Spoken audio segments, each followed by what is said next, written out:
சத்தியத்திற்குள் அன்பானவர்களே, புதுச்சேரி சத்திய மார்க்க ஆலயத்தில் வாரந்தோறும் ஒவ்வொரு வாரத்தின் முதலாம் நாளிலும் சத்திய மார்க்க ஆராதனை முறைமை நிறைவேற்றப்படுகிறது.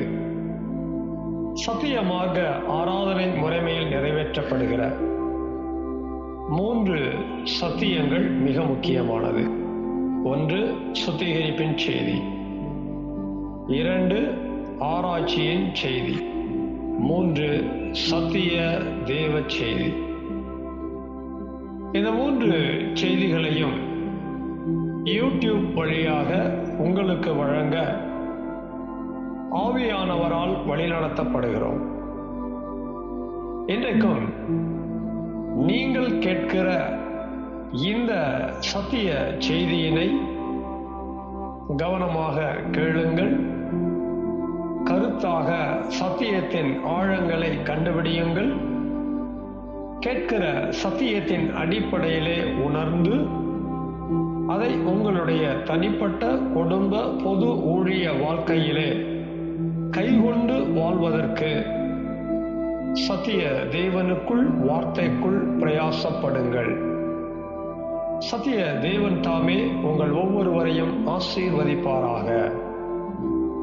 இந்த சத்திய செய்தியை கேட்பதோடு மாத்திரமல்ல, ஒவ்வொரு செய்திக்கும் உங்களுடைய லைக் எங்களுக்கு ரொம்ப முக்கியமாக இருக்கிறது. அதுபோல உங்களுடைய கமெண்ட்ஸ் எங்களுக்கு தேவையாக இருக்கிறது. மேலும் இந்த சேனல் உங்களுடைய பயனுக்காக ஆரம்பிக்கப்பட்டிருக்கிறபடியால் சத்திய மார்க்க ஆலயம் புதுச்சேரி என்கிற இந்த சேனலுக்கு உங்களுடைய ஆதரவை தாருங்கள். சப்ஸ்கிரைப் செய்யுங்கள். சத்திய தேவனுக்கு மகிமை உண்டாவதாக. ஆமென்.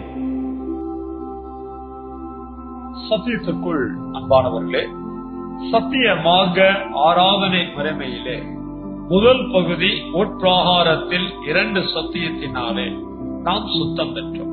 தொடர்ந்து 2வது பகுதி பரிசுத்த ஸ்தலத்திலே 3 சத்தியத்தை அனுசரித்து சுத்தத்தின் மேல் பரிசுத்தமும் பெற்றோம். இப்போது 3வது பகுதியாக இருக்கக்கூடிய மகா பரிசுத்த ஸ்தலத்தின் வேலைக்குள்ளாக பிரவேசித்து 2 சத்தியத்தை நாம் அனுசரிக்க இருக்கின்றோம். 1 ஜீவ வார்த்தை, 2 ஜீவ கிருபை. ஜீவ வார்த்தை என்பது சத்திய தேவ செய்தியாக தேவன் நம்மோடு 3வது முறை பேசுகிற நேரமாக இருக்கிறது.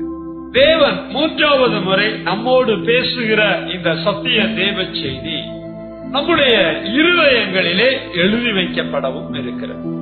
இதற்காக தேவன் நம்முடைய இருதயங்களிலே அவருடைய புதிய உடன்படிக்கையின் சத்திய தேவ செய்தியை எழுதி வைக்கிறார் என்பதை நாம் அறிய வேண்டும். சத்திய தேவனுக்காக, சத்திய மார்க்கத்தாராக நாம் குற்றமற்ற வாழ்க்கையை நடத்துவதற்கு அவர் நம்முடைய இருதயங்களிலே தம்முடைய சத்திய தேவ செய்தியை நமக்குள் எழுதி வைக்க இருக்கிறார். ஆகவே சத்திய தேவ செய்தியை நாம் கருத்தோடு கவனத்தோடு எல்லாரும் ஒரு மனதோடு கேட்க வேண்டும். சத்திய தேவ செய்தியாக இன்றைக்கு நாம் கேட்க போகிற சத்தியத்தினுடைய தலைப்பு என்னவென்றால், ஆவியின் கனியற்ற சத்தியம். ஆவியின் கனியை குறித்த சத்தியத்தை நாம் கேட்டுக்கொண்டே வந்திருக்கிறோம். ஆவியின் கனியை கொடுத்து வாழ்வதற்காக அந்த சத்தியங்களை நாம் கேட்டிருக்கிறோம். ஆனால் சத்தியமாக்க ஜனமாகிய நாம் ஆவியின் கனி அற்று ஜீவிக்கிறோமானால் அதற்கான காரணங்களை நாம் கண்டுபிடிக்க வேண்டும். ஆகவேதான் ஆவியின் கனியற்ற இந்த தலைப்பிலே நாம் தொடர்ந்து சத்திய தேவ செய்தியை கேட்டுக்கொண்டு வருகிறோம். நாம் எழுதி கொண்ட தலைப்புக்காக ஆதாரமாக வேத வசனங்களை நாம் எழுதிக் கொள்வோமா? கலாத்தியர் 5ஆம் அதிகாரம் 22, 23, ரோமர் 9ஆம் அதிகாரம் 23. தலைப்பு எழுதியாச்சு. அதற்கு தேவையான வசனங்களை எழுதிவிட்டோம். கலாத்தியர் 5:22-23 ஆவியின் கனியோ இப்படி ஆரம்பிக்கும். அன்பு, சந்தோஷம், சமாதானம், நீடிய பொறுமை, தயவு, நற்குணம், விசுவாசம், இதெல்லாம் ஆவியின் கனி. இந்த ஆவியின் கனி அற்று போவதற்கு தடை இருக்கிறது. கடந்த சில வாரங்களாக இவற்றை நாம் சத்திய தேவ செய்தியாக கேட்டிருக்கிறோம். அதன் தொடர்ச்சியாக கலாத்தியர் 5:23 சாந்தத்தை குறித்து எழுதியிருக்கிறது. இதுவும் ஒரு ஆவியின் கனியாக இருக்கிறது. ஆவியின் கனியாகிய சாந்தத்தை நாமும் நம்முடைய வாழ்க்கையிலே வெளிப்படுத்த வேண்டும். இந்த கனியை கொண்டு நம்முடைய வாழ்க்கை நடத்தப்பட வேண்டும். நம்முடைய வாழ்க்கையிலே இந்த கனியானது காணப்பட வேண்டும். இதற்கு என்ன தடை?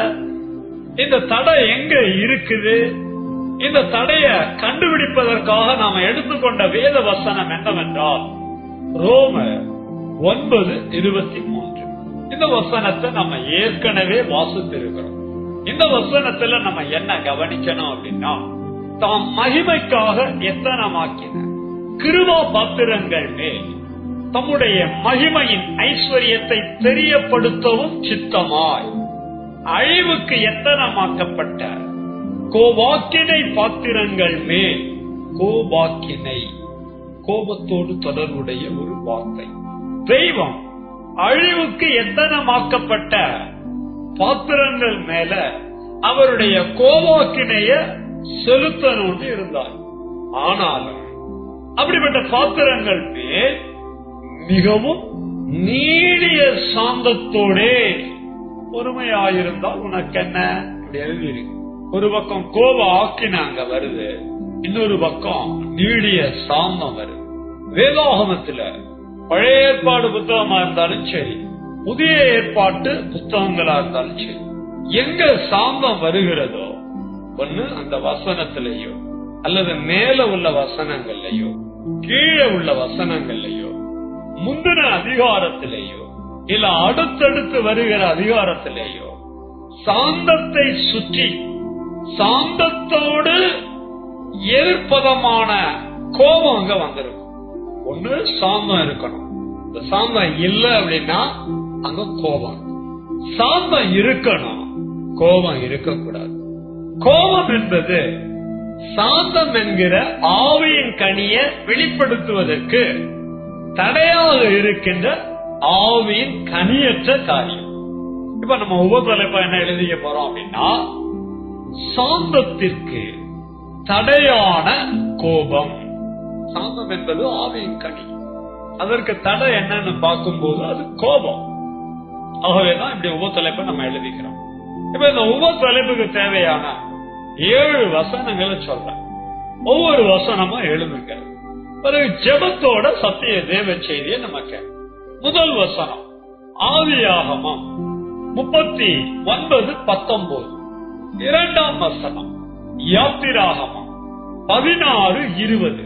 மூன்றாம் வசனம் யாத்திராகமம் 32:11. நான்காம் வசனம் யாத்திராகமம் 34:6. ஐந்தாம் வசனம் 2 கொரிந்தியர் 12:20. ஆறாம் வசனம் எபேசியர் 4:31. கடைசியாக 7ஆம் வசனம் யாக்கோபு 1:20. உபத்தலைப்பை எழுதி உபத்தலைப்புக்கு தேவையான வசனங்களை எல்லாம் நம்ம புரிந்து கொண்டோமானால் எல்லாரும் கண்களை மூடுவோமா? சத்திய தேவ செய்திய தேவன் நம்மோடு பேசவும் நம்முடைய இருதயங்களிலே அவர் எழுதி வைக்கவும் நம்ம ஒப்பு கொடுத்து செபிக்கலாமா? சத்திய தோப்பன் சத்திய குமாரன் இயேசுவின் நாமத்தில் சத்திய ஆவியானவரின் துணையோடு சத்திய தேவ செய்திக்காக உம்மை நோக்கி பார்க்கிறோம். சத்திய தேவ செய்தியின் வேளையிலே சத்திய பிதா, சத்திய இயேசு, சத்திய ஆவியானவருடைய நாமத்திற்கு கோடா கோடி துதியின் மகிமையை செலுத்துகிறோம்.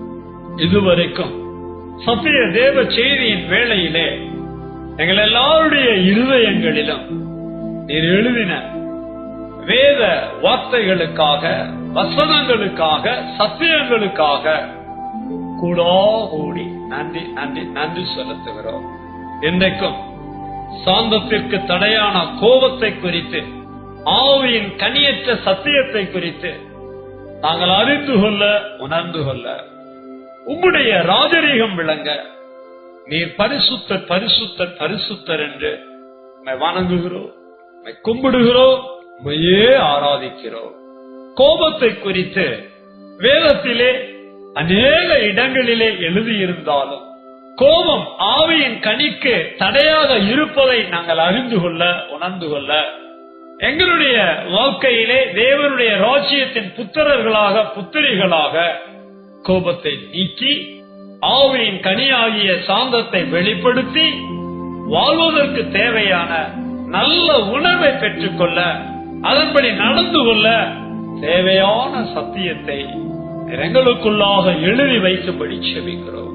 நாங்கள் கேட்கிற சத்தியத்தை நீர் எங்களுக்காக பேசுகிறீர் என்பதை கண்டுபிடித்து பகுத்தறிந்து ஞானமாய் அதன்படி வாழ ஒப்புக் கொடுக்க எங்களுக்கு வேண்டிய கிருபைகளை தருகிறார். துதிகன மகிமையாவற்றுக்கு கொடுக்கும் சத்திய இயேசுவின் நாமத்தில் சத்திய ஆவியானவரின் துணையோடு ஜெபிக்கிறோம். சத்தியம் உள்ள பிதாவே, ஆமென். சத்திய வார்த்தையாகிய பிதா, குமாரன், பரிசுத்த ஆவியானவராயிருக்கிற தேவனுடைய நாமத்திற்கு சகல துதியும் கனமும் மகிமையும் உண்டாவதாக. பிதாவாகிய தேவனுடைய இரக்கமும், குமாரனாகிய இயேசு கிறிஸ்துவினுடைய கிருபையும், பரிசுத்த ஆவியானவருடைய சமாதானமும் தேவனுடைய வார்த்தையினால் நமக்கு உண்டாவதாக. ஆமென். சத்தியத்திற்குள் அன்பானவர்களே, ஆவியின் கனியற்ற சத்தியத்தை நாம் தொடர்ந்து ஒவ்வொரு வாரமாக கேட்டுக்கொண்டே வருகிறோம். நாம் தேவனுடைய ராஜ்யத்துக்குரிய, இன்னும் தெளிவாக சொல்ல போனால் புதிய ஏற்பாட்டு தேவனுடைய ராஜ்யத்துக்குரிய தேவ மக்களாக, தேவ பிள்ளைகளாக, ராஜ்யத்தின் புத்திரர்களாக, புத்திரிகளாக காணப்படுகிறோம்.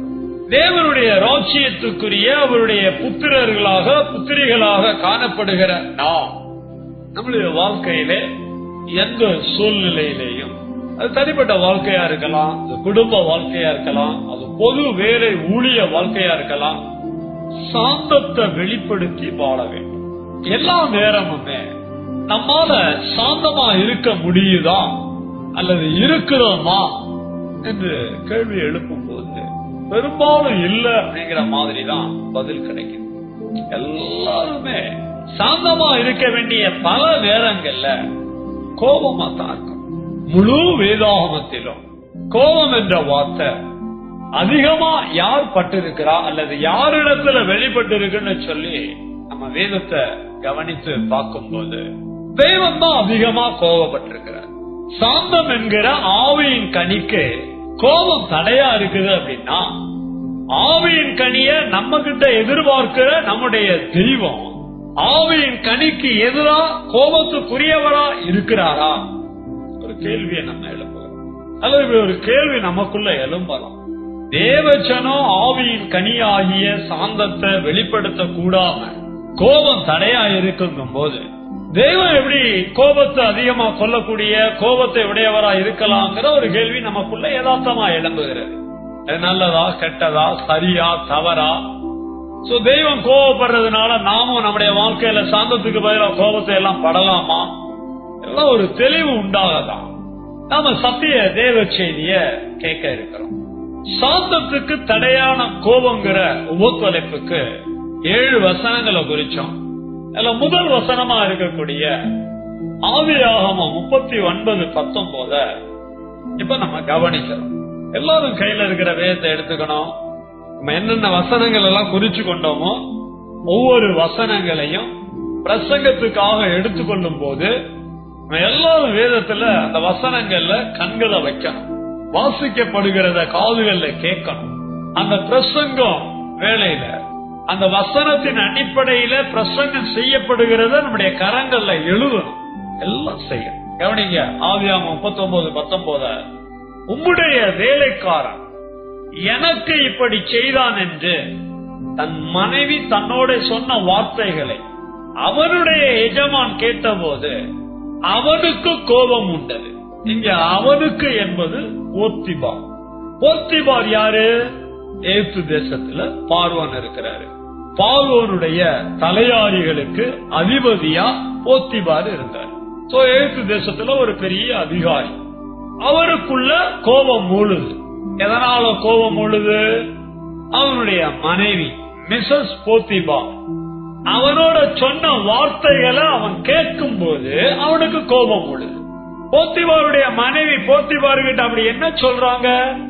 உம்முடைய வேலைக்காரன், அதாவது போத்திபார் தன்னுடைய வீட்டுல வைத்த அவனுடைய வேலைக்காரன், அது யாரு? யாக்கோபினுடைய 12 குமாரர்கள்ல ஒருவனாகிய யோசேப்பு. யோசேப்ப வேலைக்கு அமர்த்தி வைக்கிறான். இந்த யோசேப்பு மேல போத்திபாருடைய மனைவி கம்ப்ளைண்ட் சொல்றான். கம்ப்ளைண்ட்னாலும் சின்ன கம்ப்ளைண்ட் கிடையாது, ஒரு பெரிய கம்ப்ளைண்ட், ஒரு பெரிய குற்றச்சாட்டு வைக்கிறான். அப்படி என்ன குற்றச்சாட்டு? தேவ பக்திக்கு எதுவோ கேட்கணும். தன் கனவு கிட்ட சொல்றா, நீ இல்லாத நேரம் பார்த்து இவன் வந்தான், வந்தது மட்டும் இல்லாம என்னோட சரசம் பண்ணும்படி என்ன தொந்தரவு பண்ணனான். இப்படி அவன் வந்து தப்பு பண்ண வந்தான் அப்படிங்கறதுக்கு ஆதாரமா தான் அவனோட வஸ்திரம் அப்படிங்கிற வார்த்தைகளை எல்லாம் சொல்றான். மனைவி யோசேப்பை பத்தி போத்திபார்ட்ட சொல்லி முடிக்கிற அந்த வார்த்தைகள் எல்லாம் கேட்டு முடிச்ச உடனே போத்திபாருடைய இருதயத்துல ஆத்துமால கோப உணர்வு மூழுது. என்னைக்கும் யாராவது ஒருத்தர் இன்னொரு நபர்கிட்ட போய் வேற ஒருத்தரை குறிச்சு அது உண்மையோ பொய்யோ ஒரு தப்பான விஷயத்தை சொல்லும் போது, ஒரு நபரை பத்தி இன்னொரு நபர் அந்த தப்பான விஷயத்தை கேட்கும் போது கேட்கிற நபருக்கு அந்த தப்பு பாதிப்பை உண்டு பண்ணக்கூடியதா இருந்துச்சு அப்படின்னா கண்டிப்பா கோபம் வருமா இல்லையா? ஒரு சின்ன உதாரணத்துக்கு, சபைக்கு கணவர் வந்திருக்கிறாரு, மனைவி வரல. இப்ப பாஸ்டர் அந்த கணவர்கிட்ட கேட்கிறாரு, எங்க உங்க மனைவி வரலையா, ஏன் இன்னைக்கு ஆலயத்துக்கு வரல அப்படின்னு கேட்கிறாரு. இப்ப கணவர் வீட்டுக்கு போய் மனைவி கிட்ட சொல்றாரு, பாஸ்டர் உன்னை 3 வாரமா காணாங்கிறாரு, ஏன் ஆலயத்துக்கே வரமாட்டேங்கிறாரு அப்படின்னு சொன்ன உடனே மனைவி உடனே 3 வாரமா வரல, நானே 2 வாரம் தானே வரல, மோசமான ஆளா இருப்பாருங்க, இனிமே ஆலயத்துக்கே போக கூடாது. வருவார்ல அவரு ஆலயத்துக்கு, நான் வரலன்னு சொல்லி என்னை கூப்பிட வருவார்ல, அப்ப நான் பேசிக்கிறேன், அவருக்கு என்ன நான் செய்யணுமோ செஞ்சுக்கிறேன், பாவம் போனா போது பொழைச்சுக்கிட்டு போட்டுன்னு சொல்லினால நிறைய காணிக்கலாம் கொடுத்தேன், இப்படி மோசமான ஆளா இருக்கிறாரு. கோபம் இருதயத்துல மூண்ட உடனே இப்படி எல்லாம் கணவன் கிட்ட மனைவி சொல்றேன். பாச என்ன கேட்டிருப்பாரு, ஏன் மனைவி சர்ச்சைக்கு வரலன்னா கேட்டிருப்பாரு. இவர் போய் என்ன பண்ணிருப்பாரு, பாஸ்டையும் தப்பா சொல்ற மாதிரி மனைவிக்கு ஒரு பயம் வருதுங்கிற மாதிரி, ஏன்னா நீ 3 வாரமா ஆலயத்துக்கு வரலையாமே அப்படின்னு கணவர் சும்மா சொல்லியிருப்பாரு. சோ மனைவி அந்த வார்த்தைகளை கேட்ட உடனே மனசுல கோபம் விடுறத நம்ம யதார்த்தமா பல நேரங்கள்ல பாக்கிறோம். இப்படிதான் போத்திபாருடைய மனைவி அண்ணமாதான் யோசேப்பு கிட்ட தப்பு பண்ண முயற்சி பண்ணிருக்கு. யோசேப்பு அதுக்கெல்லாம் ஒத்து வரல, தேவனுக்கு பயந்து அவன் விலகி இருக்கிறான். ஆனா எங்க தான் மாட்டிடக்கூடாதே, தனக்கு பிரச்சனை வந்துடக்கூடாதுன்னு சொல்லி யோசேப்ப தவறா சொல்லும் போது அந்த தவறான விஷயத்தை அப்படியே நம்பிட்டான். யார பத்தியாவது நம்ம கிட்ட ஒருத்தர் தப்பா பேசுறாங்க அப்படின்னா அதை உடனே கேட்டு அதை அப்படியே நம்பி ஏத்துக்கிட்டோம் அப்படின்னா அவங்க மேல அவங்க கோபம் மூடும். ஏதாவது யார பத்தியாவது சொல்லும் போது அதை அப்படியே நம்பிடாதீங்க. ஒருவேளை நீங்க அத சரியா தவறாங்கிறத கண்டுபிடிக்கணும்னா ஏசாயா 11ஆம் அதிகாரத்துல 1-6 வசனங்களை படிங்க. அதன் அடிப்படையில முடிவுகளை எடுங்க. அப்படி முடிவுகளை எடுக்கல அப்படின்னா ஒருத்தரை பத்தி ஒருத்தர் தப்பானதை சொல்லும் போது அங்க சாந்தமா இருக்க வேண்டிய இடத்துல நீங்க கோபம் மூண்டு சாந்தத்துக்கு பதிலா கோபம் தனக்குள்ள மூண்ட ஒரு மனிதனா மாறிடுவீங்க. உங்ககிட்ட ஆவியின் கனி உங்க ஆத்துமால வெளிப்படாம போயிடும். அதுவே எச்சரிக்கையா இருக்கணும். இப்ப 2வது வசனத்தை வாசிக்க கேட்போம். 2வது வசனம் யாத்திராகமம் 16:20. மோசேயின் சொல் கேளாமல் சிலர் அதில் விடியற் காலம் மட்டும் கொஞ்சம் மீதியாய் வைத்தார்கள், அது பூச்சி பிடித்து நாற்றம் எடுத்தது. அவர்கள் மேல் மோசே கோபம் கொண்டான்.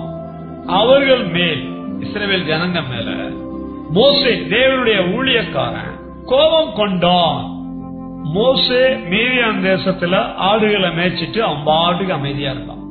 தெய்வம் அவனுக்கு காட்சி கொடுத்தார், தரிசனம் கொடுத்தார். அப்படி தரிசனம் கொடுத்தது மட்டும் இல்லாம நீ எகிப்துக்கு போகணும்னு சொல்றாரு. அவனும் என்னென்னமோ சொல்லி தட்டி கழிச்சு பாக்குறான். தெய்வம் விடலையே, பார்வோனோட நமக்கு அக்கப்போர் வேண்டாம், நம்ம உண்டு, நம்ம வேலை உண்டு, நம்ம குடும்பம் உண்டுன்னு நம்ம வாழ்க்கையை நடத்தலாம்னு மீதியம் தேசத்துல இருக்கிறான். கர்த்தர் விடல, அவனை எகிப்துக்கு அனுப்பிட்டாரு. எகிப்துக்கு போறான், இஸ்ரவேல் ஜனங்களை பாக்குறான். கர்த்தர் தன்னை அவங்களுக்காக அனுப்புனதை சொல்றான். அந்த ஜனங்க நம்புறாங்க. பிறகு பார்வோன் இடத்துல போறான், திரும்ப திரும்ப போறான். 10 வாதைகள்லாம் நடக்குது. கடைசியா பஸ்கா பலியை கொடுத்து ஒரு வழியா அவன் ஜனங்களை கூட்டிட்டு இங்க இருந்து நீ புறப்பட்டு போன்னு சொல்லி பார்வோனே துரத்துறான். மோசே அந்த ஜனங்களை புறப்பட சொல்லி அணி அணியா புறப்பட்டு எல்லாம் வனாந்தர வழியா கானான் நோக்கி போய்கிட்டு இருக்கிறாங்க. வனாந்தர வழியா போகும்போது அவர்களுக்கு பசி, அவர்களுக்கு ஆகாரம் தேவை. மோசே எங்களுக்கு பசிக்குது, நாங்க என்ன பண்றதுன்னு கேட்கும் போது அவன் கர்த்தர்கிட்ட கேட்கிறான். கர்த்தர் என்ன பண்றாரு? வானத்தின் அப்பத்தை மன்னாவை கொடுக்கிறார். மன்னாவை ஒவ்வொரு நாளும் எவ்வளவு எடுக்கணும், அதாவது ஒரு ஓமர் தான் எடுக்கணும், அதுக்கு மேல எடுக்கக்கூடாது. சரி, ஒரு ஓமர் எடுத்தாச்சு, அதை இன்னைக்கு சமைச்சு அதை மீதி வைக்காம அதை சாப்பிட்டு தீக்கணும். அன்னைக்கு உரிய ஆகாரத்தை அவங்க செஞ்சு அன்னைக்கே சாப்பிட்டு முடிக்கணும், மீதி வைக்க கூடாது. ரூல். தேவன் தேவனுடைய ஊழியர்களுக்கும் தேவ ஜனங்களுக்கும் என்ன சொல்றாரோ அதை அப்படியே செய்யணும். நம்ம தான் மேல ஏறுனா கீழே இறங்குவாங்க, கீழே இறங்குனா மேல ஏறுவாங்க. சொல்றதை எதையும் செய்யறது கிடையாது, சொல்லாததை எல்லாம் செய்யறது தான் நம்ம குணம். மீதி வைக்காதன்னு சொல்லும் போது இஸ்ரவேல் ஜனங்க மீதி வச்சாங்க.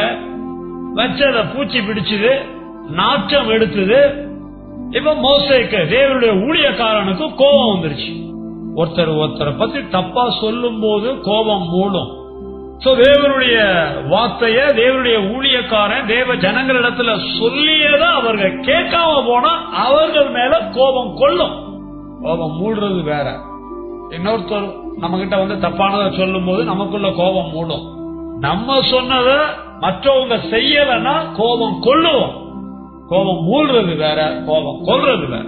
இப்ப மோசே கோபம் கொண்டானே, அவன் சாந்தமா இருக்கணும். அந்த இடத்துல தேவனுடைய வார்த்தைய, தேவனுடைய சட்டத்தை, தேவனுடைய நிபந்தனைய தேவ ஜனங்கள் கைகொள்ளாத போது இங்க சாந்தமாக இருக்க வேண்டிய அவசியம் இல்ல. இங்க ஆவியின் கனியை வெளிப்படுத்த வேண்டிய அவசியம் இல்ல. இங்க கோபம் தான் கொள்ளணும். அவன் சரியாதான் செய்யணும். சபையில தேவ ஜனங்கள், சபையில சொல்லப்படுகிற தேவனுடைய வார்த்தைகளை நம்முடைய வாழ்க்கையில கைகொள்ளல அப்படின்னா ஊழியக்காரன் கோபம் கொள்ளதான் செய்வான். ஊழியக்காரன் எதையாவது சொல்லதான் செய்வாரு. ஆசு கோபமா பேசுறாரு, இவரெல்லாம் பாஸ்டா இருக்க லாய்க்கே கிடையாது. அவர் என்ன கேட்டிருப்பாரு? சர்ச்சுக்கு ஏங்க லேட்டா வரீங்க, ஒழுங்கா வாரந்தோறும் சர்ச்சுக்கு வாங்க அப்படிம்பாரு. டெய்லி வீட்டுல தேவ சமூகத்துல உட்காரீங்களான்னு கேட்பாரு. வேத ஆராய்ச்சி எல்லாம் செய்றீங்களான்னு கேட்பாரு. ஒரு குடும்பத்துல ஒரு பிரச்சனை அப்படின்னு சொன்னா கணவன் மனைவி வர்றாங்க அப்படின்னா 2 பேரையும் சேர்த்து வைக்கிறதுக்கு நல்ல ஆலோசனை சொல்லுவாரு. உங்க இஷ்டப்படி நடந்தீங்க அப்படின்னா அது கோபம் கொள்ளுவாரு. பாஸ்டர் உங்க இஷ்டப்படி எல்லாம் நடக்கணும்னு நீங்க நினைச்சீங்க அப்படின்னா, அவர் எதையுமே கண்டுக்காம அப்படியே விட்டுறணும்னு நினைச்சீங்க அப்படின்னா, அவர் கோபப்படுறத நியாயம் இல்ல நினைச்சீங்கன்னா அது உங்க சைட்ல இருக்கிற ப்ராப்ளம். இஸ்ரவேலர் மேல மீதியா வச்சவங்க மேல மோசே கோபம் கொண்டான் அப்படின்னா அவர்கள் தேவனுடைய வார்த்தைய மோசே சொன்னத கேட்கல. நமக்கு விளங்கணும். ஊழியக்காரன் எவனோ ஒருத்தன் ஏதோ கடமைக்கு இந்த சபைக்கு நான் வர்றேன், அவன் என்கிட்ட எதையும் சொல்லக்கூடாது. அப்படியே எதுவும் சொன்னாலும் நான் கேட்க மாட்டேன். நான் கேட்கலன்னா ஊழியக்காரன் என்கிட்ட கோவப்படக்கூடாது. இதெல்லாம் என்ன குணம்? ஆவியின் கனியற்ற வாழ்க்கையை நடத்துறங்கிறத வெளிப்படுத்தலையா? ஆவியின் கனி சாந்தம் எப்பெல்லாம் நம்ம கிட்ட வெளிப்படணுமோ அப்பெல்லாம் அதை வெளிப்படுத்தி வாழ்வதற்கு ஆவியின் கனிய உடையவர்களா இருக்கணும். ஆவியின் கனியற்ற தன்மையை வெளிப்படுத்தக்கூடிய அளவிற்கு என்ன நடக்குதுன்னு விளங்காம கோபம் மூலவோ கோபம் கொள்ளவோ ஆரம்பம் இருக்கக்கூடாது. தேவையில்லாம ஊழியக்காரன் கிட்ட தகாத முறையில நடந்து கொள்ளக்கூடாது. ஊழியக்காரன் சொல்றதை கேட்காம உங்க வாழ்க்கையை நடத்தக்கூடாது. அப்படி நடத்துனீங்க அப்படின்னா ஊழியக்காரன் கோபம் கொள்ளதான் செய்வான். ஊழியக்காரன் கோபம் கொள்ளணும்னு சொல்லி உனக்குதான் கோபம் கொள்ள தெரியுமா, எனக்கும் கோபம் கொள்ள தெரியும் சொல்லி நீங்க சாந்தத்துக்கு பதிலாக உங்ககிட்ட கோபத்தை வெளிப்படுத்தி ஆவியின் கனியற்றவர்களா வாழாதீங்க. ரொம்ப கவனமா வாழ்க்கையை நடத்தணும். 3வது வசனம் யாத்திராகமம் 32:11. மோசே தன் தேவனாகிய கர்த்தரை நோக்கி, கவனிங்க, இஸ்ரவேல் ஜனங்களுக்கு தலைமையா இருக்கக்கூடிய ஊழியக்காரன் மோசே தேவனாகிய கர்த்தரை நோக்கி, கர்த்தாவே தேவரீர் மகா பலத்தினாலும் வல்லமையுள்ள கையினாலும் எகிப்து தேசத்தில் இருந்து புறப்பட பண்ணி நம்முடைய ஜனங்களுக்கு விரோதமாக உம்முடைய கோபம் பற்றி எறிவதென்ன? இஸ்ரவேல் ஜனங்க மேல அவர்களை எகிப்திலிருந்து அழைத்து கொண்டு வர சொன்ன, அழைத்து கொண்டு வந்த தெய்வமே கோபம் ரொம்ப ஒன்று இருக்கிற கோபம் பத்துக்கிட்டு எரியுது. என்ன அப்படின்னா, மோசே மலை மேல போறான். எதுக்காக? கானான் தேசத்துக்குள்ள இஸ்ரவேலர் போனாங்க அப்படின்னா, கானான் தேசத்துல இஸ்ரவேலர் கைகொண்டு வாழ வேண்டிய சத்தியம் தேவைப்பட்டது. அத மோசே மூலமா தெய்வம் கொடுக்கறாங்க. அவனை மலை மேல ஏறி வர சொல்றாரு. அவன் சீனா மலை மேல ஏறி போய் கர்த்தரோட தங்கி இருக்கிறான். அவர் சொல்லக்கூடிய கற்பனைகளை, நியாய பிரமாணங்களை வாங்க இருக்கிறான். அப்படி இருக்கும்போது கர்த்தர் மோசே கிட்ட சொல்றாரு, நீ கீழே போ, நீ எகிப்திலிருந்து அழைத்து கொண்டு வந்த உன்னுடைய ஜனம் தன்னுடைய வழியை கெடுத்து கொண்டார்கள் அப்படின்னு சொல்லி கீழே போன்னு சொல்றான். கீழே வந்து பாக்குறான். பார்த்த பிறகு பார்த்தா ஜனங்கள் எல்லாம் கண்ணுக்குட்டிய உண்டாக்கிட்டு ஆர்வனை முன்னால வச்சுக்கிட்டு ஒரே ஆட்டம் பாட்டம் களியாட்டு தான். ரொம்ப பயங்கரமா அந்த ஜனங்க கிட்ட கோவப்படுறான். பிறகு அவன் செய்ய வேண்டியதெல்லாம் செஞ்சுட்டு மறுபடியும் மேல போறான்.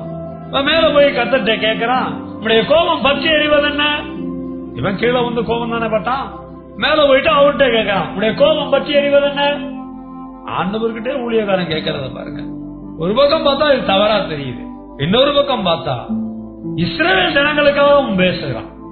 தெய்வத்தினுடைய கோபம் அந்த ஜனங்களை அழிச்சிருங்கிறத அவன் கண்டுபிடிச்சு இந்த ஜனம் அழிஞ்சு போகாம காணாம போய் சேரணுங்கிற ஒரு எண்ணத்தோட அவர்கிட்ட பேசுறான். நம்முடைய கோபம் பற்றி அறிவதென்ன? மோசேக்கு தெய்வத்தை பற்றி அறிதல் இருக்குதோ இல்லையோ, ஆனா மோசேக்கு இஸ்ரவேல் ஜனங்களை பற்றிய ஒரு அறிதல் இருந்துச்சு. எப்படி இந்த ஜனம் கானானுக்கு போயிச்சா, எப்படிப்பட்ட சூழ்நிலை இருக்கும் போது தெய்வம் என்ன பண்றாரு பாருங்களேன். அடுத்த வசனத்துல கவனிங்களேன். தன்னுடைய நாமத்தை தான் எப்படிப்பட்டவர்ங்கிறத, தன்னிடத்துல ஆவியின் கனி இருக்குங்கிறத மோசேக்கு வெளிப்படுத்துறார். 34:6 கர்த்தர் அவனுக்கு முன்பாக கடந்து போகிற போது அவருடைய முகத்தை அவன் தரிசிக்க கேட்கிறான். அப்படியெல்லாம் பார்க்க முடியாதுன்னு சொல்லும் போது வேற வழி இல்லாம நான் அவனை கடந்து போறேன்னு சொல்றாரு. அப்படி கடந்து போகும்போது அவர் கர்த்தர் இரக்கமும் கிருபையும் நீடிய சாந்தமும் மகாதயையும் சத்தியமும் உள்ள தேவன் அப்படின்னு அங்க வெளிப்படுத்தப்படும். கர்த்தர் எப்படிப்பட்டவராம்? நீடிய சாந்தம் உள்ளவராம். மோசேக்கு தெய்வம் தான் யாருங்கிறத வெளிப்படுத்துறாரு. நீடிய சாந்தத்தை உள்ள தெய்வம். அது ஆவியின் கனி இருக்கு. ஆவியின் கனிய உடைய தெய்வம் சொல்றத கேட்டு அல்லது தெய்வத்தை சார்ந்து வாழ்க்கைய தேவ ஜனங்க நடத்தணும். இல்லன்னா கோபம் பற்றி எரியும். இது நியாயமான கோபம், இது யதார்த்தமான கோபம். தெய்வத்தை ஆவியின் கனியை உடையவராக மோசே ஊழியக்காரன் அறிய வேண்டும், தேவ ஜனங்கள் அறிய வேண்டும். புதிய ஏற்பாட்டு சபையா இருக்கக்கூடிய நீங்களும் நான் நம்முடைய தேவன் நீடிய சாந்தமுள்ள தேவன் அறிஞ்சிருக்கிறோமா? அவர் ஆவியின் கனியை கொடுக்கிறவர் என்பதை அறிஞ்சிருக்கிறோமா? அவருடைய கோபம் நியாயங்கிறத அறிஞ்சிருக்கிறோமா? நாம அவரை போல நீடிய சாந்தமா வாழலாம் அப்படின்னா அவருடைய கோபம் நம்ம மேலேயும் பற்றி எரியுங்கிறத அறிஞ்சிருக்கிறோமா? இத ஊழியர்கள் வெளிப்படுத்தும் போது, இத ஊழியர்கள் பேசும் போது, ஆவியானவர் மூலமாக நமக்கு வெளிப்படுத்தும் போது அதை கேட்டு ஏற்றுக்கொள்ள தயாரா இருக்கிறோமா? சத்தியத்தை கவனமா கேட்கணும். இதுவரை நம்ம பழைய பாட்டுல இருந்து சாந்தத்தையும், சாந்தத்துக்கு எதிராக இருக்கக்கூடிய நியாயம் இல்லாத கோபத்தையும், நியாயமான கோபத்தையும் வகவிரிச்சு நம்ம பார்த்தோம். இப்ப நாம புதிய ஏற்பாட்டுக்குள்ள வர்றோம். புதிய ஏற்பாட்டுக்குள்ள புதிய ஏற்பாட்டு சபையார பற்றி எழுதி இருக்கிறத கவனிக்கிறோம். குறிப்பா பழைய ஏற்பாட்டு ஜனங்களுக்கு இப்படி ஆவியின் கனியை கொடுக்கணும்னா எழுதல. புதிய ஏற்பாட்டு சபை ஆவியின் கனியை கொடுத்து வாழணும்னு எழுதி இருக்கிறது. புதிய ஏற்பாட்டு சபையாராகிய நீங்களும் நானும் தான் இங்க கவனமா இதை கேட்கணும். 5வது வசனத்தை கவனிங்க. 2 கொரிந்தியர் 12:20 ஆகிலும் நான் வந்து உங்களை என் மனதின்படி இருக்கிறவர்களாக காணாமலும் நானும் உங்கள் மனதின்படி இருக்கிறவனாக காணப்படாமலும் இருப்பேனோவென்றும் விரோதங்கள், வைராக்கியங்கள், கவனிங்க, கோபங்கள், வாக்குவாதங்கள், புறங்கூறுதல், கோட்சொல்லுதல், இருமாப்பு, கலகங்கள் ஆகிய இவைகள் உங்களுக்குள்ளே உண்டாயிருக்குமோ வென்றும் அடுத்த வசனம் முடிவுல பயந்து இருக்கிறேன்னு முடிகிறார். தேவ ஜனங்களுடைய வாழ்க்கையில எதெல்லாம் இருக்கக்கூடாதோ அதெல்லாம் இருக்குமோன்னு சொல்லி இவருடைய மனதுல பயந்து இருக்கிறாரா. அந்த லிஸ்ட்ல ஒண்ணுதான் கோபங்கள். கோபம்னு எழுதுற கோபங்கள். எத்தனை விதமான கோபங்கள். கணவன் மேல மனைவிக்கு கோபம். ஒன்னா ரெண்டா? கேட்டதை வாங்கி கொடுக்கலன்னு கோபம். வாங்கி கொடுத்தாலும் தனக்கு பிடிச்ச மாதிரி வாங்கி கொடுக்கலையோன்னு கோபம். கல்யாணம் ஆன பிறகு நான் எதிர்பார்த்த மாதிரி ஃபேமிலி இல்லைன்னு கோபம். சொந்த குடும்பத்துல வசதி வாய்ப்பா இருந்தா இங்க வந்து இப்ப கஷ்டப்படுறோமேனு கோபம். வீட்டுல நிறைய வேலை செய்யல, இங்க வந்து நிறைய வேலை செய்யறோமேனு கோபம். மனைவி மேல கணவனுக்கு பல விதங்கள்ல கோபம். சொன்னா கேட்க மாட்டாங்க, தனக்கு பிடிச்ச மாதிரி நடக்க மாட்டாங்க, தான் எதிர்பார்த்ததா மனைவி கிட்ட கிடைக்கல. எத்தனை எத்தனை கோபங்கள். ஒன்னா ரெண்டா? எண்ணிலடங்காத கோபங்கள். பிள்ளைகளை தான் இஷ்டத்துக்கு ஒத்து வரலன்னு சொல்லி பிள்ளைய மேல கோபம். பிள்ளைகளுக்கு சாயும் தோப்பனும் தான் எதிர்பார்த்த மாதிரி இல்லையே, கேட்கறத வாங்கி தர மாட்டேங்கிறாங்க கோபம். எத்தனையோ கோபங்கள். மாமியார் மேல கோபம், மாமனார் மேல கோபம், குடும்பத்துல கொழுந்தனாரு, நாத்தனாரு, மச்சான், மச்சினிச்சு, யார் யார் மேலேயோ கோபம். சொந்தக்காரங்க யாரு மேலையும் சாந்தமா இருக்கிறது இல்லை, எல்லாரும் மேலேயும் கோபம். ஏதோ ஒரு கோபம். எல்லாம் மூட்டை மூட்டையா கட்டி வச்சிருக்கிறோம். நம்ம சபையில ஒரு சகோதரி கிட்ட கேட்டா கணவரை பத்தி நிறைய சொல்லுவாங்க, கணவன் கிட்ட கேட்டா மனைவியை பத்தி நிறைய சொல்லுவாங்க. மருமைய மேல கோபம், மருமக மேல கோபம். எத்தனை கோபங்கிறீங்க? ஒரு நாளைக்கு காலையில இருந்து ராத்திரி தூங்குறதுக்குள்ள என்னென்ன விஷயங்கள்ல எப்படி எப்படி எல்லாம் கோபம். எத்தனை எத்தனை கோபங்கள். ஸ்கூலுக்கு போனா பிள்ளைய பாத்தீங்கன்னா ஆசிரியர் மேல கோபம் அடைகிறது. ஏப்பா ஹோம்ஒர்க் எழுதல அப்படின்னு சொல்லி கேட்டா எல்லாருக்கும் முன்னால என்ன கேட்டுட்டாங்க, அவமானப்படுத்திட்டாங்க, கோபம். வெளியே போய் நில்லு அப்படின்னா அது அதுக்கு மேல கோபம். பெற்றோரை கூட்டிட்டு வா அப்படின்னு சொன்னா இன்னும் கோபம். இப்படி வேலை செய்யற இடங்கள்ல முதலாளி மேல தொழிலாளிக்கு கோபம், தொழிலாளி மேல முதலாளிக்கு கோபம். முதலாளி கிட்ட தொழிலாளி சம்பளம் கேட்டிருப்பாங்க, கொஞ்சம் லேட்டா தரேன்னு சொல்லி இருப்பாரு, சம்பளமே தரமாட்டேங்கிறாருன்னு உடனே கோபம். சம்பளம் கேட்டா கோபம். எத்தனை எத்தனை எத்தனை கோபங்கள். ஒருத்தர் தனக்கு கொடுத்துக்கிட்டே இருந்தா அவர் நல்ல நண்பர், இவர்கிட்ட ஏதாவது கேட்டுட்டா மோசமான ஆளு, உடனே அவர் மேல கோபம் வந்துடும். அது எப்படி என்கிட்ட கேட்கலாம்? பழக்கம்னா பழக்கத்தோட இருக்கணும், கேட்கலாம் கூடாது. காசு பணம்லாம் எப்படி கேட்கலாம்? ஒருத்தர் போய் கடன் கேட்கறது, அவங்க கடன் கொடுத்திருப்பாங்க, சரி தேதி ஆயிடுச்சே நமக்கும் தேவை இருக்குது அப்படின்னு வந்து கடனை திரும்ப கேட்டிருப்பாரு. நான் தான் நல்லா தானே பழகிட்டு இருக்கிறேன், ஓடியா போயிருவேன், கரெக்டா தேதி முடிஞ்சவன வந்து கேட்டுட்டாரு, அவர் மேல கோபம். எதுக்கெல்லாம் கோபம். கணவன் சும்மாதான் உட்கார்ந்து இருப்பாரு, மனைவிக்கு கொஞ்சம் 2 வேலை 3 வேலை அதிகமா இருக்கும், ஏதாவது ஒண்ணு செஞ்சு கொடுங்கன்னா எனக்கே வேலை வைக்கிறியா, கோபம். எத்தனை எத்தனை கோபம். சபைக்குள்ள விசுவாசிகளுக்குள்ள ஒருத்தர் மேல ஒருத்தர் எவ்வளவு கோபம். நான் உட்கார இடத்துல நீ உட்கார்ந்துட்ட, நான் வர்றதுக்கு முன்னாடி நீ வந்து பாசிட்ட நல்ல பேர் வாங்கிட்ட. உடன் ஊழியர்களுக்கு ஊழியர்கள் மேல கோபம், ஊழியர்களுக்கு உடன் ஊழியர் மேல கோபம், விசுவாசிகளுக்கு ஊழியர்கள் மேல கோபம். எத்தனை கோபங்கள். இந்த ஜனங்கள்லாம் மனம் திரும்பினவங்களா இல்லையா? ரட்சிக்கப்பட்டவங்களா இல்லையா? கொரிந்து சபைக்குள்ள ரட்சிக்கப்பட்ட ஜனம் தானே இருந்துச்சு. ரட்சிக்கப்பட்ட ஜனங்களுக்குள்ள கோபம் இருந்திருக்குங்க. கோபம் இல்ல, கோபங்கள் இருந்திருக்கு. இதெல்லாம் அப்படியே உங்களுக்குள்ள இருந்துகிட்டே இருக்குமான்னு நான் பயப்படுறேங்கிறாரு. ஒரு ஊழியக்காரனை விசுவாசி பயப்படுத்துறான். எதனால? ஆவியின் கனி இல்லாம அதுக்கு தடையான கோபங்களை நிறைச்சு வச்சு பயப்படுத்துறான். சரி விசுவாசி தானே கோபமா இருக்கிறான், அதுக்கு நான் என்ன பண்றது? அப்படி இல்ல, எனக்கு பயம். கோபம் இல்லாம சாந்தத்தை வெளிப்படுத்தக்கூடிய ஒரு நபரா அவரை உருவாக்கணும். ஊழியக்காரனுக்கு இந்த பயம் இருக்கணும். தேவ ஜனங்கள் ஆவியின் கனியை கொடுக்கணும், ஆவியின் கனியாகிய சாந்தத்தை வெளிப்படுத்தணும். இதற்கு தடையாக இருக்கக்கூடிய கோபங்களை விட்டொழிக்கணும். ஊழியக்காரனோ விசுவாசியோ சாந்தத்துக்கு தடையான காரியத்தை என்ன செய்யணுங்கிறத 6வது வசனம் பாருங்க. எபேசியர் 4:31 வசனத்தை நல்லா கேளுங்க. சகல விதமான கசப்பும் கோபமும், வெறும் கோபமும் எழுதலைங்க, சகல விதமான கோபமும். தனிப்பட்ட வாழ்க்கையில கோபம் இருக்கும். நான் நினைச்சது எனக்கு கிடைக்கலையே, அது கூட உனக்கு கோபம் தான். கடவுள் எனக்கு இதை தரல, அதை தரல, ஏன் என் வாழ்க்கை எப்படி வச்சுட்டாரு, கடவுள்கிட்டே கோபம். தனிப்பட்ட வாழ்க்கையில் இருக்கிற கோபம், குடும்ப வாழ்க்கையில இருக்கிற கோபம், பொது வாழ்க்கையில, வேற வாழ்க்கையில, ஊழிய வாழ்க்கையில இருக்கிற எல்லா சகல விதமான கோபமும், மூர்க்கம், கூக்குரல், தூஷணம், மற்ற எந்த துர்க்குணமோ உங்களை விட்டு நீங்க கடவுள் எழுதி இருக்கிறதே எல்லா கோபத்தையும் மூட்டை கட்டி வச்சுக்கிட்டு காலம் பூரா சாந்தத்தை வெளிப்படுத்தாம கோபத்தோட தானே நம்ம வாழ்க்கையை நடத்திக்கிட்டு இருக்கிறோம். தயவுசெய்து வேத வசனங்களை கவனி. வேதத்துல எழுதி இருக்கிறது உங்களுக்குள்ள நிறைவேறும். சரி, கோபம் வராம இருக்காது. சரி, வந்துடுச்சு. இப்ப வந்த கோபத்தை மனசுக்குள்ளே வச்சுக்கிட்டு இருக்கிற, அதனுடைய பிரதிபலிப்பா வார்த்தையில ஏன் அதை வெளிப்படுத்திக்கிட்டே இருக்கிற, அதை கிரிய செயல்பாட்டுக்குள்ள காமிச்சுக்கிட்டே இருக்கிற, உனக்குள்ள இந்த கோபத்தை நீங்கி போட்டா நீ கோபமா நினைக்க மாட்டா, கோபமா பேச மாட்டா, கோபமா நடக்க மாட்டா.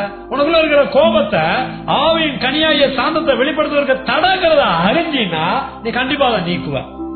என்ன உணர்வு நமக்கு இருக்கிறது? சாந்த உணர்வு இருக்கிறதா, கோப உணர்வு இருக்கிறதா? இந்த கோப உணர்வு உன்னை என்ன செய்ய வைக்கும்? இந்த கோப உணர்வு உன் வாழ்க்கை எப்படி கெடுக்கும்? எதை செய்ய விடாது? இதை கண்டுபிடிக்க கடைசி வசனம் 7வது வசனம் யாக்கோபு 1:20 நல்லா கவனமா பாருங்க, கேளுங்க. மனுஷருடைய கோபம் நல்லா கவனிக்கணும். சபைக்குள்ள இருக்கக்கூடிய ஒவ்வொரு மனுஷருடைய கோபம், வார்த்தையை கவனிங்க. நீதியை நடப்பிக்க மாட்டாதேன்னு எழுதல, தேவனுடைய நீதியை நடப்பிக்க மாட்டாதே அப்படி எழுதி இருக்கு. எதுக்கு கோபம் ஒரு இடத்துல இங்க தேவனுடைய நீதியை பத்தி எழுதி இருக்கு? என்னையாவது யோசிச்சிருக்கிறோமா? இதை பற்றி நம்ம சிந்திச்சிருக்கிறோமா? நமக்கு கோபம் வருங்க, இது தேவனுடைய நீதியை நடப்பிக்காதான். கோபத்துக்கும் தேவனுடைய நீதிக்கும் என்ன சம்பந்தம் இருக்குங்கிறத யோசிக்கிறோமா? 6:33 தான் ஞாபகம் வரணும். மத்தேயு 6ஆம் அதிகாரத்தில் எழுதி இருக்கிற தேவனுடைய ராஜ்யத்தையும் அவருடைய நீதியையும் தேடுங்கள். தேவனுடைய ராஜ்யம் வரும்போது நீதி வருது. நீங்களும் நானும் புதிய ஏற்பாட்டு தேவனுடைய ராஜ்யத்தின் புத்திரி. தேவனுடைய ராஜ்யத்துல நீங்களும் நானும் வாழணும்னா தேவனுடைய நீதியை நடப்பிக்கணும். சாந்தம் உங்ககிட்ட இருந்து வெளிப்படும் போதுதான் தேவ நீதி வெளிப்படும். தேவனுக்கு நீதியா உங்க வாழ்க்கைய நடத்த முடியும். சாந்தம் இல்லை அப்படின்னா மனுஷனுடைய கோபம், உங்க கோபம் உங்களுக்குள்ள இருந்துச்சு அப்படின்னா உங்களை குற்றம் பண்ண வைக்கும், அக்கிரமம் பண்ண வைக்கும், மீறுதல் பண்ண வைக்கும், பாவம் பண்ண வைக்கும். தேவனுடைய ராஜ்யத்துல நீங்க பிசாசின் புத்திரரா வாழ்வீங்க. எதுக்காக சபைக்குள்ள வந்தோம்? புதிய ஏற்பாட்டு ஜனமா வாழ்வதற்கு நம்ம வந்திருக்கிற நோக்கம் என்ன? தேவனுடைய ராஜ்யத்தின் புத்திரரா வாழ வந்தோமா, சாத்தானுடைய ராஜ்யத்தின் புத்திரரா வாழ வந்தோமா? தேவனுடைய ராஜ்யத்துல அவருடைய நீதியை நிறைவேற்ற வேண்டிய, ஆவியின் கனியாகிய சாந்தத்தை வெளிப்படுத்தி வாழ வேண்டிய தேவ பிள்ளைகளா வந்திருக்கிறோம். இதுவரை இதை அறியாம இந்த வாழ்க்கையில ஆவியின் கனியற்ற, அதாவது சாந்தம் இல்லாம கோபத்துக்கு இடம் கொடுத்து வாழக்கூடியவர்களா இருந்திருந்தோம் அப்படின்னா இப்ப நாம மனம் திரும்பணும். எல்லாரும் எழுந்து நிற்போமா? நாம கேட்ட சத்திய தேவ செய்தி நம்ம இருதயங்களில் எழுதப்பட்டிருக்குதே.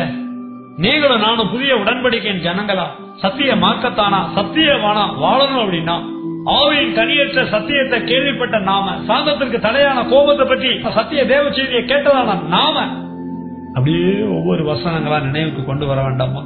போத்திபா ஒரு புறஜாதியம் தாம் மனைவி ஒரு நல்ல வேலைக்காரனை பத்தி தப்பா சொல்லும் போது மனைவி சொல்றாங்க அப்படிங்கறதான் அவன் கேட்டானே ஒழிய, தான் மனைவி நல்லத சொல்றாளா இல்ல தப்ப சொல்றாளாங்கிறத கண்டுபிடிக்காம நல்ல ஒரு குணபாத்திரமா இருந்த யோசேப்பு மேல கோபம் உண்டதே. சாந்தம் இருக்க வேண்டிய இடத்துல கோபம் தானே வேலை செஞ்சது. ஒரு புறஜாதியான போல தேவனுடைய ராஜ்யத்தின் புத்திரரா சபைக்குள்ள நம்ம வாழ்ந்து கொண்டிருக்கிறோமா? யார பத்தி? யாராவது ஒருத்தர் நம்மளை பத்தி, நம்முடைய சார்ந்த எதையோ உன்னை பத்தி தப்பா சொல்லிட்டாங்கன்னா அதை அப்படியே நம்பி அவங்க மேல கோபம் மூடக்கூடிய அளவிற்கு ஆவியின் கனியற்றவர்கள வாழ்ந்து கொண்டு இருக்கிறோமா? மனது ஊழியக்காரர் நம்மளை ஏதாவது சொல்றாரு, இல்ல நம்ம கிட்ட ஏதாவது செய்ய சொல்றாரு, அது செய்யாம போகும்போது ஊழியக்காரர் கோபம் கொண்டான். ஊழியக்காரர் கோபம் வர்றாரு, நான் ஒரு மேல கோபம் பண்றது தப்பு இல்லைன்னு சொல்லி ஒரு தவறான வாழ்க்கையை நடத்தி கொண்டு இருக்கிறோமா? நாம மனம் தருவான். தேவனுடைய ஊழியக்காரன் மட்டும் இல்லைங்க, தேவனும் அவன் நமக்காக சொன்னதை செய்யல அப்படின்னா நம்ம மேல ஒரு கோபம் பற்றி எரியும். நீங்களும் நானும் ஆவியின் கனியாகிய சாந்தத்தை கொடுக்கணும். அது கொடுக்காம வாழ்ந்தோம்னா அவருடைய கோபம் நம்ம மேல பற்றி எரியும். அவர் ஏறிய சாந்தம் உள்ள தெய்வம், அதான் நம்மகிட்ட எதிர்பார்க்கிறாரு. புதிய ஏற்பாட்டு சத்திய மார்க்க சபையாரா சத்தியமானா சாந்தங்களை நிரப்பி வச்சுக்கிட்டு, சாந்தங்களை வெளிப்படுத்தி நம்முடைய வாழ்க்கையை நடத்த வேண்டிய இடத்துல கோபங்களை உள்ள வச்சுக்கிட்டு கோபங்களோட கூட ஆவியின் கனியற்ற வாழ்க்கையை நடந்து கொண்டிருந்தோம் அப்படின்னா என்னையாது தேவனுடைய ராஜ்யத்துல குற்றமற்ற வாழ்க்கையை நடத்த விடாதுங்கிறத கண்டுபிடிச்சு வணங்கு நான் மனம் திரும்பி இதுவரை நான் எந்தெந்த கட்டங்கள்ல எப்படி எப்படி எல்லாம் கோபம் கொண்டு சாந்தத்தை வெளிப்படுத்தாம ஆவியின் கனியற்றவனா வாழ்ந்தேங்கிறத கண்டுபிடிச்சு ஆண்டவரை நான் மனம் திரும்புற ஆண்டவரே, இனிமே நான் சாந்தத்தை வெளிப்படுத்தி வாழணும் ஆண்டவரே, ஆவியின் கனியை வெளிப்படுத்தி வாழணும் ஆண்டவரேன்னு சொல்லி நம்ம ஒப்பு கொடுப்போமா? ஒப்பு கொடுக்கிற ஒவ்வொருவருக்கும் செபிக்க இருக்கிற சத்திய தோப்பனே, சத்திய குமாரனே, சத்திய ஆவியானவரே, ஆவியின் கனியற்ற சத்தியத்திலே ஆவியின் கனியாகிய சாந்தத்திற்கு தடையாக இருக்கின்ற கோபம் ஒரு புறஜாதியான போல எனக்குள்ள வரக்கூடாதுன்னு சொல்லி நோக்கி செபிக்கிறேன். ஊழியக்காரர் எங்கிட்ட நியாயமா கோபம் கொள்ளும் போது நானும் மாம்சத்துல அவருக்கு விரோதமா கோபம் கொள்ளக்கூடிய ஒரு நபரா வாழக்கூடாதுங்கிறத உணர்ற ஆண்டவரா, என் தேவன் நீடிய சாந்தம் உள்ளவரா இருக்கிறார். அவர் எனக்குள்ள கோபங்களை வைத்திருக்க கூடாது என்று சொல்லுகிறாருங்கிறத நான் உணர்ந்துட்டேன். என்னுடைய கோபம் அவருடைய நீதியை நடப்பிக்க மாட்டாது. என்னுடைய வாழ்க்கையில ஆவி ஆத்மா சரீரத்துல சாந்தத்தை வெளிப்படுத்தாதுங்கிறத உணர்ந்து மனம் திரும்புகிறேன். தேவன் நீடிய சாந்தம் உள்ளவராய் இருக்கிறது போல நானும் நீடிய சாந்தத்தோடு வாழ நான் ஒப்பு கொடுக்கிறேன். ஒவ்வொரு நாளும் வேதத்தை தேடி ஆராய்ந்து தியானம் பண்ணி ஆவியின் சிந்தையோடு சாந்தத்தை வெளிப்படுத்தி வாழ என்னை அர்ப்பணிக்கிறேன். உம்முடைய கோபம் என் மேல் பற்றி எறியாமல் நீடிய சாந்தம் எனக்குள்ளாக வெளிப்பட, என்னிடத்தில் வெளிப்பட நான் சாந்தத்தை ஒப்பு கொடுக்கிறேன். என் வாழ்நாள் எல்லாம் நீடிய சாந்தத்தோடு வாழ வேண்டிய கிருபைகளை வெளிப்படும். சத்திய இயேசுவின் நாமத்தில் சத்திய ஆவியான துணையோடு ஜெபிக்கிறேன். சத்தியம் உள்ள பிதாவே, ஆமென்.